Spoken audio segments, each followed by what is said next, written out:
आर्थिक राजधानी इंदौर में साउथ की फिल्म देखकर युवती को इंजेक्शन लगाने वाले मामले में अब नया मोड़ आ गया है। तमाम सबूत और पूछताछ पर पुलिस ने पुष्टि की है कि इंजेक्शन में जो ब्लड का उपयोग किया गया था वह हॉस्पिटल से चुराया गया था। दरअसल पूरा मामला सराफा थाना क्षेत्र का है, जहां एक युवती ने शिकायत दर्ज कराई थी कि उसे युवक द्वारा इंजेक्शन लगाने का प्रयास किया गया है।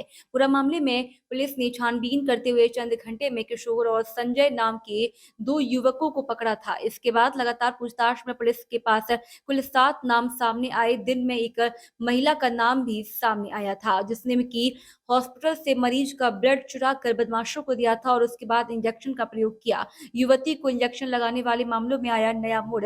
मध्य प्रदेश की आर्थिक राजधानी इंदौर में साउथ की फिल्म देखकर युवती को इंजेक्शन लगाने वाले मामले में अब नया मोड़ आ गया है। उसकी अभी रिपोर्ट आना बाकी। पुलिस का कहना है साउथ की एक फिल्म देखने के बाद इस तरह से इसका उपयोग किया गया था और पहले भी युवक द्वारा महल युवती पर हमला किया गया था। वहीं ऋषिकेश मीना डीसीपी इंदौर युवती पर किया गया। पुलिस सरकारी अस्पताल में काम करने वाली महिला को भी हिरासत में ले लिया गया है और तमाम सबूत के आधार पर पुलिस पूछताछ कर रही है। वहीं पूरे प्रकरण में अभी तक एक महिला सहित 4 व्यक्ति को पकड़ा है और 2 व्यक्तियों की तलाश की जा रही है। इंजेक्शन पुलिस ने जब्त किया है, उसे लेबोरेटरी में जांच कराई जा रही है। उसकी अभी रिपोर्ट आना बाकी है। पुलिस का कहना है कि साउथ की एक फिल्म देखने के बाद इस तरह से इसका उपयोग किया गया था और पहले भी युवक द्वारा महल युवती पर ऐसे हमला किया गया था। तो संक्रमित जो युवक था उसको लेकर अब तक कहाँ तक जांच पहुंची? ये जैसा कि आप लोगों को मालूम है 12 मार्च को सराफा मार्केट में एक 22 वर्षीय युवती को अचानक से उसका रास्ता रोककर बड़े ही प्लान्ड वे में उसको इंजेक्शन लगाया गया था। लड़की थी वो, जो लड़की है वो मल्हारगंज की रहने वाली है। इसी प्रकरण में बड़ी इन्वेस्टिगेशन, अच्छी इन्वेस्टिगेशन करते हुए हमारे एसीपी जो सराफा हैं हेमंत और हमारे टीआई साहब दीपक यादव, बहुत ही मेटिकुलस और बहुत ही डीप इन्वेस्टिगेशन इन लोगों ने की है। जब उस पूरे प्रकरण में हमारी जो पुलिस की इन्वेस्टिगेशन गई है तो उसमें ये निकल के आया था कि इस महिला का किसी एक व्यक्ति के साथ कुछ बोलचाल था और वो उस बोलचाल का गलत मतलब निकाल चुका था और एक तरफा कहीं एक प्रेम प्रसंग इसमें बात निकल के आई है।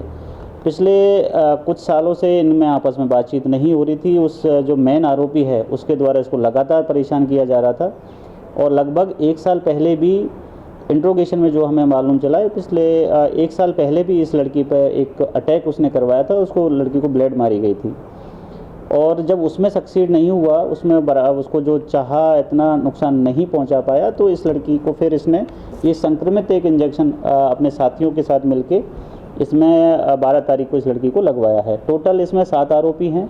7 में से हमने इसमें 5 लोगों को अभी गिरफ्तार कर लिया है। उनमें से 2 जेआर में हैं, जुडिशियल कस्टडी में हैं, और 2 हमने अभी पुलिस रिमांड में इंट्रोगेशन हेतु लिए गए हैं। सर, एक महिला का रोल आया है सामने, जो कर्मचारी है वहाँ हॉस्पिटल की। इसमें जो मेन आरोपी है, जो एक तरफा प्यार में पड़ा हुआ था, लड़की को परेशान कर रहा था, उसके 2 दोस्त हैं। उन दोस्तों में से एक की वाइफ MYH हॉस्पिटल में सफाई कर्मचारी है। तो जो ये मेन आरोपी है, इसने एक मूवी है आई, उससे कहीं इंस्पायर हुआ है या ये बहुत ही गलत और मतलब बेहद भयानक आइडिया उसने वहाँ से इसको उठाया है कि उस मूवी में एक इंजेक्शन लगाने के बाद बॉडी में कुछ ऐसे चेंजेज होते हैं जिससे कि उसकी लाइफ बड़ी दर्दनाक हो जाती है। तो उस जो महिला जो हॉस्पिटल में काम करती है, उसने टीबी वार्ड से किसी एक पेशेंट का जो ब्लड का सैंपल है वो लगभग 5-6 महीने पहले निकाला है और उस ब्लड के सैंपल को जो EDTA होता है, जो अपना एक सॉल्ट होता है, उसमें प्रिजर्व किया है।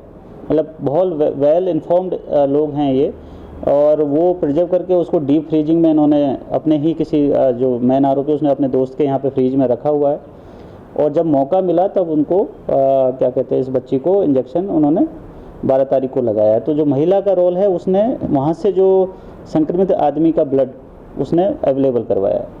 ये कंफर्म हो गया कि संक्रमित ही था इंजेक्शन? देखिए कि अभी इसमें हमारे कुछ इन्वेस्टिगेशन के पहलू बाकी हैं कि एक तो किस आदमी का ब्लड सैंपल उन्होंने कलेक्ट किया है, उसके बारे में हमने हॉस्पिटल से जानकारी मांगी है कि पिछले 6 महीने में या साल भर में कितने ऐसे लोग आए जो हमारे इन्वेस्टिगेशन के हिसाब से एक्सपायर हो गए या फिर जिनका लिया जा सकता है। दूसरी चीज़, जो वायल हमें मिला है उसमें संक्रमण की पुष्टि हो गई है, तो इसमें उसी हिसाब से फिर हमने इसमें धारा भी बढ़ाई है और इसमें बड़ी सख्त वैधानिक कार्रवाई हम आगे करने वाले हैं।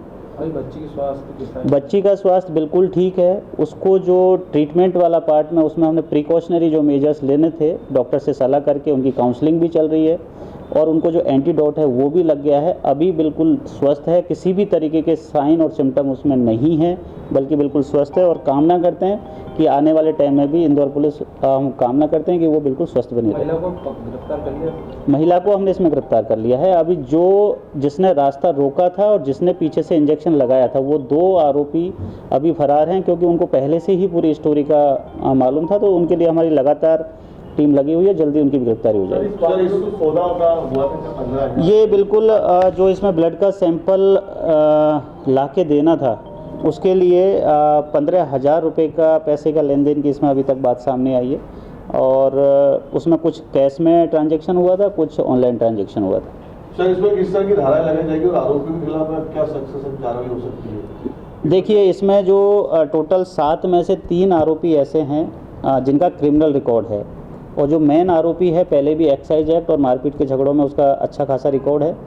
तो हमारी जो प्रतिबंधात्मक कार्रवाई है वो तो लगातार उस पर चलती रहेगी। दूसरा, इसमें हमने 307 की एक धारा का इजाफा किया है, क्योंकि पूरा इसमें क्रिमिनल इंटेंशन दिख रहा है कि बच्ची की जान को खतरा मतलब हो सके, इस टाइप का उन्होंने एक्ट किया है। तो 307 की धारा लगा दी है, 34 लगी है, क्रिमिनल कॉन्स्पिरेसी इसमें है और उसके अलावा आने वाले दिनों में हम गंभीर प्रतिबंधात्मक कार्रवाई भी इनके खिलाफ करेंगे। सर, एक महत्वपूर्ण सवाल ये कि जैसे महिला से उन्होंने सौदा करके वहाँ से ब्लड सैंपल लिया, ब्लड लिया उसका, तो महिला के अलावा सर ऐसा नहीं कि एमवाई के जो दूसरे भी उनके सुपीरियर अधिकारी उन पर भी कार्रवाई की जाती है? इस तरह की लापरवाही कैसे? सर, ये तो एक बहुत ही गंभीर मामला है। देखिए, इन्वेस्टिगेशन अभी हमारा ख़त्म नहीं हुआ है, इन्वेस्टिगेशन जारी है, इंट्रोगेशन जारी है। महिला का भी दोबारा से हम PR ले रहे हैं। अगर इसमें अगर और आरोपी अगर इसमें बढ़ने हुए तो वो भी बढ़ाए जाएंगे। जिसका भी इन्वॉल्वमेंट होगा उसको बिल्कुल भी उसमें बख्शा नहीं जाएगा, क्योंकि इस तरह की घटना ना केवल मतलब गंभीर तो है ही, लेकिन बहुत ही ज़्यादा चिंताजनक है कि इस तरीके से हॉस्पिटल से एक वायल का सैंपल का निकालना, वायल को फ्रीज करना और उस मतलब इस तरीके से पूरी बच्ची को डैमेज करने की कोशिश करना। तो अगर इन्वेस्टिगेशन जारी है, अगर आरोपी बढ़ेंगे तो डेफिनेटली हम इसमें आरोपी बढ़ाएंगे।